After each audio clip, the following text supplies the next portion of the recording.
Skydance, Sony, Skydance, Sony. Neither, as Paramount sale seems to be scrapped for at least now. So what the hell does that mean for things like Yellowstone and Star Trek? And what does it mean for Paramount?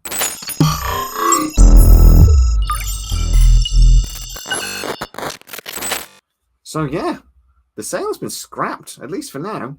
Cherie Redstone, the owner of National Amusements and who own the largest percentage, actually, the largest percentage of the voting rights. They technically, have all the power within Paramount Global, even though they don't own the largest bulk of the shares, as it were, has seemed to be stepping away. There's lots of rumors why the Skydance deal that looked nailed on collapsed last minute. Some of those rumors are that actually Cherie Redstone is worried about her legacy, and her kids are actually sort of paused for the next 12 months, 18 months while they reevaluate things. Now, Paramount Global are going to have to get over some problems in the next few months, and a big part of those problems is the debt. So they're already looking to trim a lot of the fat off Paramount. We've already seen loads of redundancies, etc. Some of its properties getting sold, some of its projects abroad in India and Asia, etc., getting sold off. That is all helping to create cash. They had a cash flow problem. We can see that now getting escalated. It's very likely that Paramount Global will try to do some sort of deal with Paramount Plus. Now, I know a lot of people are saying that they're going to scrap Paramount Plus. They're not. But there will probably be some sort of partnership deal looked for. Now, I'm being told that's most likely going to be with Netflix. But really, until these things are agreed and signed, you never know. But what I'm being told is there's an idea for Paramount Plus to be bundled into a bundle. Netflix would basically buy Paramount Plus, but Paramount Plus would be legal things that basically Paramount provide content for Paramount Plus, and that would be an ongoing deal. So it's a good thing for Paramount Global, really, because they can get an injection of cash. They can stop losing money because they have been losing money massively on Paramount. I'm being told actually that Secret Hideout, it hasn't really changed any of their plans. Secret Hideout continue to be only able to do sort of one project at a time. They are going to have to cut the budgets on their future Star Trek projects. So Strange New Worlds will not have the budget that it had for last season.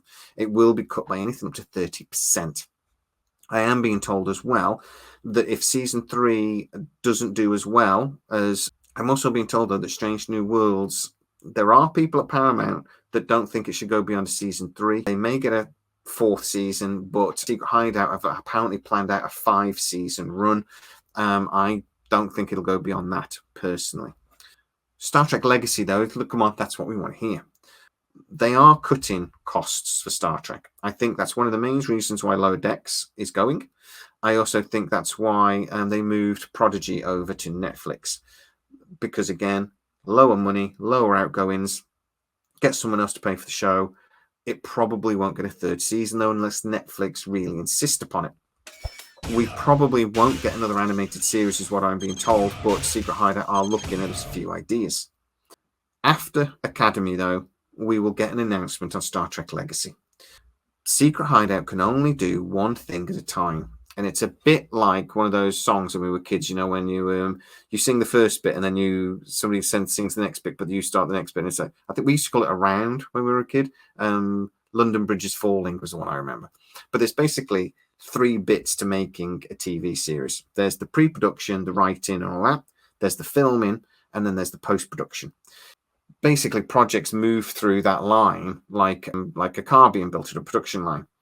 They can only be working on one show in each of those sections at a time. So they can only be filming one show at a time. They can only be in post-production for one show at a time. And these things, they do basically take about 6 months each to do, sort of thing. So while they're actually in the writing room and they're about to start filming Academy. So as soon as Strange New Worlds ended, they could start filming Academy, roughly. Post-production will then run on Strange New Worlds, and they will then start post-production on Academy. You see where I'm going. They can't announce, or they won't announce Legacy until the space is opened up for them to start going into pre-production. So I'm being told that as soon as Academy basically does get full swing into filming, sometime around Strange New Worlds coming out, season 3, we will get an announcement for Academy. This cut a deal at the moment with Paramount sale going on pause basically means the doubt has been removed from that. There were some concerns that basically a new owner could come in and say, no, we're not doing any of that, scrap the whole thing, shut it down.